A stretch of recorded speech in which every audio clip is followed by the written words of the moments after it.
In this video, I'll be working through the question you see on the screen here. It's from the 2024 Leaving Cert exam Honours Level Paper 1. If you're looking for a different question from that paper, you should be able to find a playlist in the description below. I'll be doing all this on a whiteboard, hopefully so it's similar to what you're used to your teacher doing. But we're not in a classroom, we're on YouTube, so take advantage, pause, rewind, stop, rewatch, all those things you can do on YouTube. If you find this video useful or any of my videos, I would greatly appreciate a like, a subscribe, and what helps most is sharing it with a friend that's doing the Leaving Cert or one that's going to do it next year. Question 10, part A, tells us a story about a water spinach plant, and the formula they give us tells us the height of that plant. Wx is equal to the height of the plant after X days. So part 1 simply asks us how high is the plant after 15 days.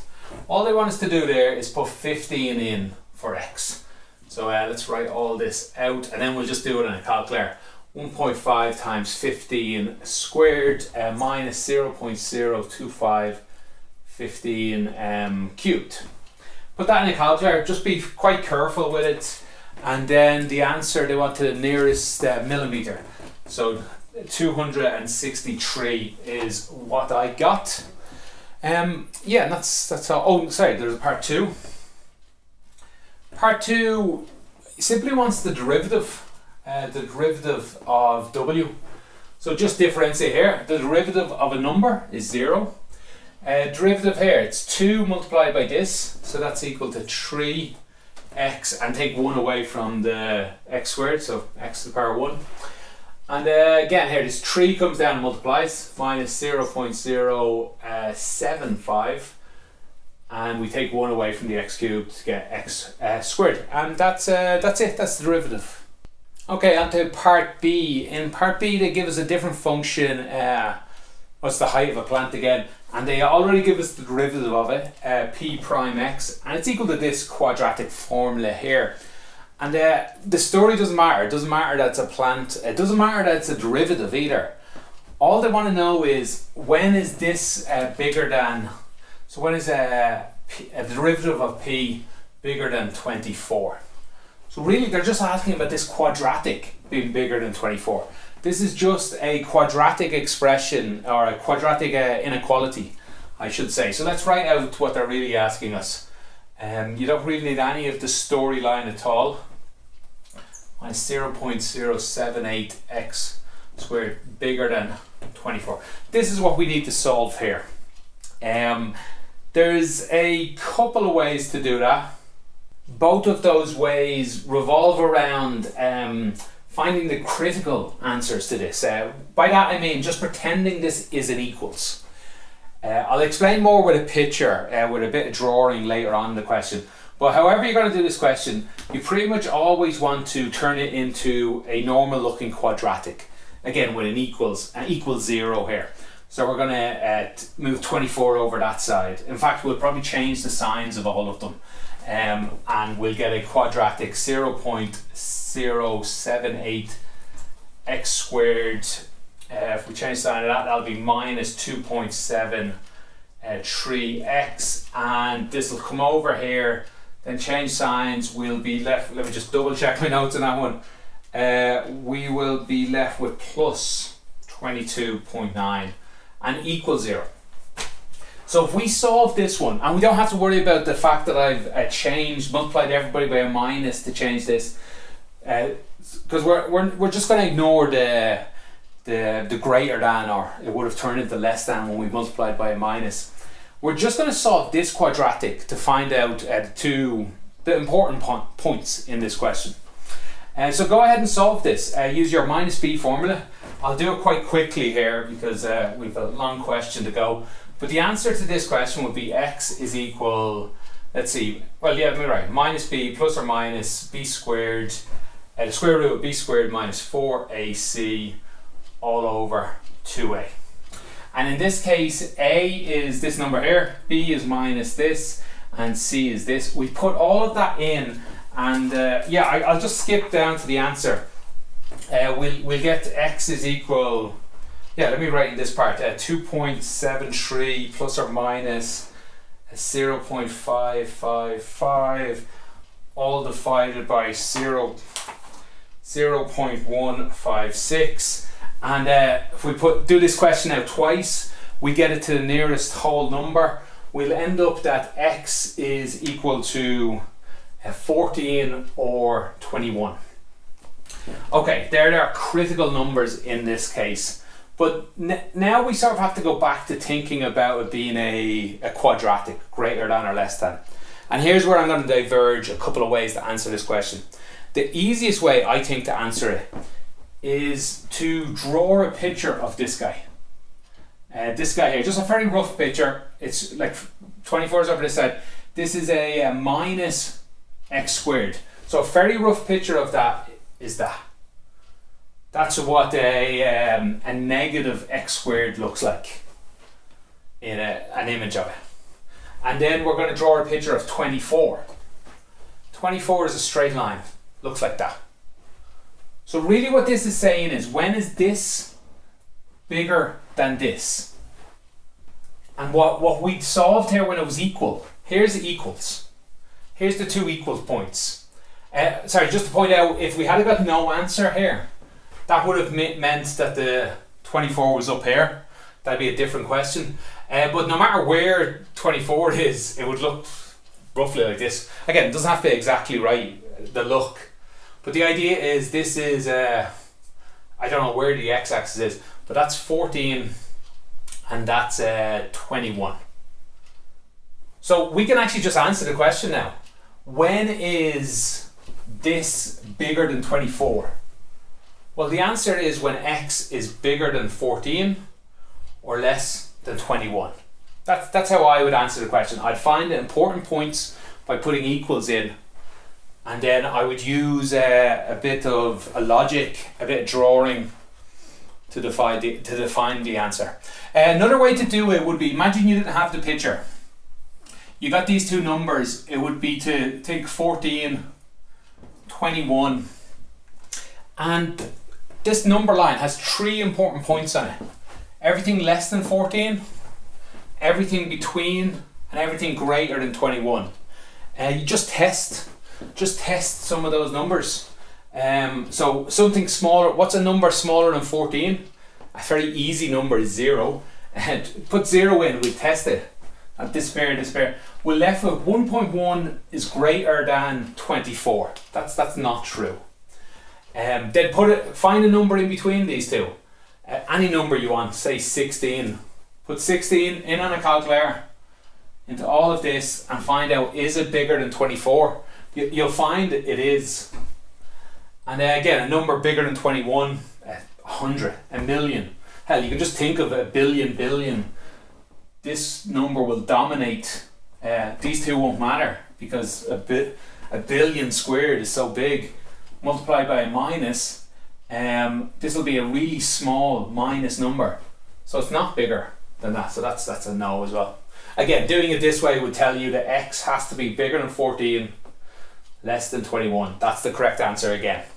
There's one last way to do it, which, yeah, I'll just show you quickly. You could get, so first of all, we could get this function here, but without getting rid of the 0, the greater than. So would it be greater than multiplied by minus, we'd have less than. And we could go ahead and factorize this. So the factor of this, because I've got the two answers, would be x minus 14 and x minus 21. And we know this has to be less than 0. That means a negative. So these two have to multiply to get a negative. That means this guy has to be less than 0, and this is a really hard way to do this. You wouldn't usually do it. And this one has to be greater than 0. So x minus 21 greater than 0. So that means x is less than 14 and greater than 21. That's impossible.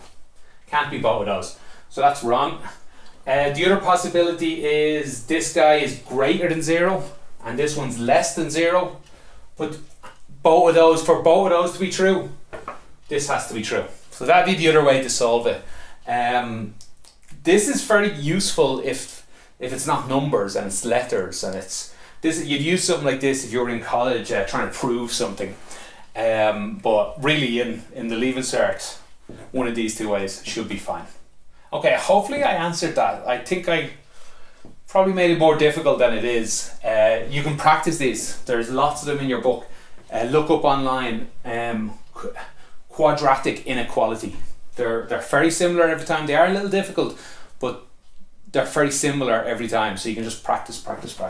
Okay, part C is actually, it's a tricky one to understand for a lot of students, the start of the question. When we get into it, they're ultimately just asking us to integrate between two curves. But I think a lot of students might have been confused what curves were what. So they draw a picture. I'm going to draw it in front of you just so I can explain it a bit more. Cx is x squared between -1 and 1. So here's 1 and -1. X squared just looks like this. And that's what Cx is. So they just write it like that. So I think some students might have been confused what was what here. Sx is -x squared plus 2x. That's as discussed in the previous section, that looks like this. And it hits there's no the y-intercept is 0. So it actually hits here and it looks like this. And because of this, it cuts off at 0 and at -1. So it should look more like it would go on down there and it would go on like that. But again, that's cut off because of these domains. And the last one, Kx, just says it's a mirror of Sx. Here's Sx. It's a mirror of it through the y-axis. So it just looks identical to it going the other way. And that's what we get here. They shade in between the two of them. And at this point, now you don't have to worry too much about Kx. That's going to come up in the next part. But for part 1, they simply ask us to find the area of these two. They give us a good few hints though. Well, one hint. They tell us find the area of the logo in the first quadrant. That's this one over here. And then just double it. So that's a great bit of advice because this one over here, we know everything about it. Kx is this. Sx is this guy. So they're just asking you to find the area between two curves that we know. So hopefully you remember how to do that. The area is equal to the integral between whatever point, so in this case between 0 and 1, of the top curve, in that case 2x minus x squared. I'll put loads of extra brackets here. The top curve minus the bottom curve, which is this one here, x squared, and all of that with respect to dx. That's the answer they want. The answer they want really is 2 times this. We'll multiply by 2 at the end. Area right is this. We can clean this up. This is just minus x squared minus another x squared. So this is the integral 0 to 1 of minus 2x squares plus 2x. Again, we can actually take 2 outside if we want. We won't bother with that. Let's just go ahead and integrate this here. So integrate, we just add one number onto this. So we get x cubed. That new 3 divides this number here. So we have minus 2 over 3. Again, there's a 1 here, so we add 1 onto that. We get x squared, and that x squared divides what's here. So that's plus 2 divided by 2. They cancel. And that's it. We evaluate that between 0 and 1. 0 will be quite easy because there's no constant in there. So let's go ahead and do that. Let's put 1 in. We get 1 by 1 by 1. Multiply by that. That's minus 2 over 3. Plus, we put 1 in here. There's a 1 here now. That's just 1 plus 1. Take away, put 0 in, we get 0. So, well, here, minus 0, minus another 0. These don't matter. This is just 1 take away 2/3. The answer is 1/3. And that's the area for the right side. So total area, A total, is just 2 times 1/3, which is equal to 2 over 3. That's the answer to this question. We can test this, ever so slight test. This is, the answer is 1/3. Remember, this is 1 and the height here is 1. So think of a box here. What's the area of that box? 1 by 1. The area is 1 here, and it looks roughly that this shape is about a third of that. So it does make sense. It passed the common sense test. For example, if you got an answer here of 5, you should know you're wrong, because the area of the box is 1 and it's only a small part of that box. There's often little common sense tests like that you can do in the exam. Okay, there's still a part 2, so I better make room for that. Okay, in part 2, basically they're asking us to find kx. Find the formula for kx. They say it like this though, they say kx is equal to minus x squared plus bx plus c, and find b and c. Really, if you want, you can ignore this and think of the question as find kx, because they could have easily just asked that instead of the way they asked it. They told you kx is an image of sx in y-axis. In the y-axis here. So if we fold it over the y-axis, that's how we get it. Now I'm a bit lost how to teach this, because how you do it is we learn how to do an image through a y-axis. An image of something is just changing the x. So let me write that here, but I will try and explain a bit more. That just means kx, the image of kx in sx through the y-axis is just like saying is equal to s minus x. That's all folding something through the y-axis is. Everywhere there was a plus x becomes a minus x. Plus 1x here becomes a minus 1x here, and the y doesn't change. So the y signs never changed, just the x signs. That's simply how it's done. So to do that, kx is equal to sx of minus x. That's just put minus in everywhere you see an x. 2 minus x. 2 multiplied by minus x, by the way. Minus x squared. And we clean this up, we get minus 2x, minus 3 minuses, minus x squared. And that's the answer, that's what kx is. But just for one little extra bit, find what b and c, that probably confused a couple of students. If I write this just the other way, minus x squared, minus 2x, and how many numbers are left? 0 of them. There's 0 non-x values. So what's b? b is minus 2. What's c? c is 0. That's simply how you do that. I did think of one other way to do it, but it's a silly way. I will show you just quickly. But sx looks like, say sx, which is sx? Okay, here we go. Looks like that. And kx, we can see by mirroring that, just looks like that. This is 1 here, sorry, minus 1. This is 1 here. So really, kx is just sx. If we move 2 to the right, it is sx. So you could get the answer this way. Again, this is a silly way to do it. Kx is equal to s x plus 2.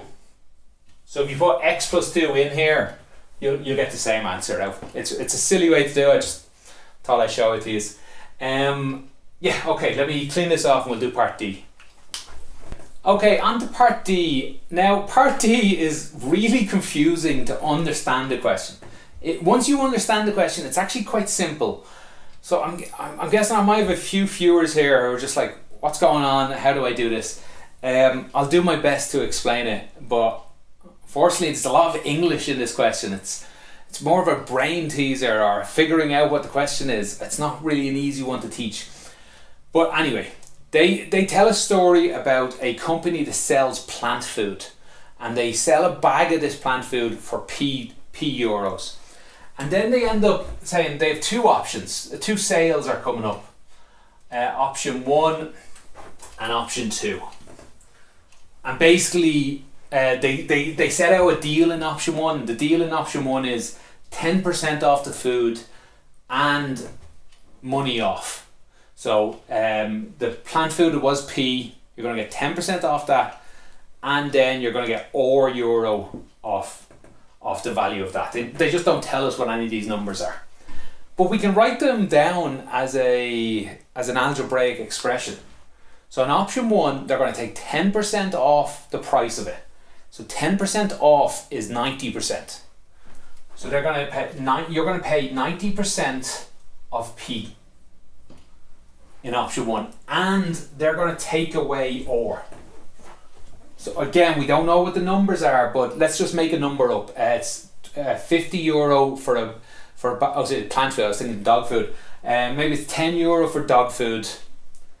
They're going to take 10% off, so instead of €10, it's going to be €9, and they're going to give you €1 off. That's what this is basically saying. In option 2, they're going to take the number off first, P minus or. Again, make up numbers, 10 minus 1 maybe this time. And then they're going to take 10% off the whole thing, or charge you 90% of that. So that's really what all that question said. At the start, they were quite helpful to tell, because it's going to be important to tell us that or is bigger than 0 and it's less than 0.9 P. And you can see where the 0.9 comes in. It appeared for me as well. So this is going to be a little useful. So really what they're asking here is which option's better. So this is for 1 bag of plant food. You can imagine if it was for 2 bags of plant food, or 5 bags, or X bags of plant food, we just multiply that by X and multiply this by X. That's not going to matter because, well, let me leave it there for a moment. Because really we're just going to ask which is bigger, this or this. So let me write it like that, 0.9 P minus or. Yeah, actually let me get rid of the x's because they're not going to matter. They'll cancel on the next part. Yeah, I'll talk about it in the next part. And this side, P minus or multiplied by 0.9. So which is bigger? How I like to do this is I just put a question mark here. And I'm going to treat this like an equals, or like a greater than, or a less than, because by the end of this I'm going to figure out, is it greater than, less than, or equals. But for the moment I don't know, but remember there is a greater than or less than there. I just haven't figured out what it is yet. So we can move things around it, but just remember you're still obeying all the normal rules. Plus becomes minus, multiply everything by -1, got to change the sign, things like that. Okay, so at this point, if I had x around this and x around this, I could just divide both sides by x and it would be gone. So I don't actually have to worry about x. So just 1 bag, 1 bag. Okay, let's start moving stuff then. Well, let's clean this side up. Multiply 0.9 into both of them. 0.9 p, sorry, 0. Let me clean that up there. 0.9 p minus 0.9 or, and on this side 0.9 p and just or. Well look, we can take 0.9 p away from both sides. That doesn't affect whatever sign is here, and it will just mean they both disappear. And now we're left with or. We can answer the question here, or is it bigger than this or less than that? It's just a little confusing. I think a lot of students might get the wrong answer here. Hopefully you can see that minus or is less than minus 0.9 because of the minuses. But just to make it clearer, how about I divide both sides by or? Divide this side by or, I get -1. Divide this side by or, I get minus 0.9. Now hopefully it's clear that this is less than that. And I never broke any of the rules anywhere, so I didn't have to change the sign. It's less than all the way. Again, if it's still not clear that this is less than that, just think of a number line. There's 0, there's -1, and there's minus 0.9. That's less than. So -1 is smaller than minus 0.9. -1 ors is smaller than minus 0.9 ors. So really the answer is option 1. Option 1 is cheaper, which I think is is the actual question they ask. Yeah, which is cheaper. And that's the justification, just this bit of maths here. Okay, hopefully that answered this. Again, really simple bit of maths, just hard to understand the question. So I hope I helped. If I didn't, if you have any follow-up questions or point out any mistakes I made, please let me know in the comments. Thanks for watching. Have a great day.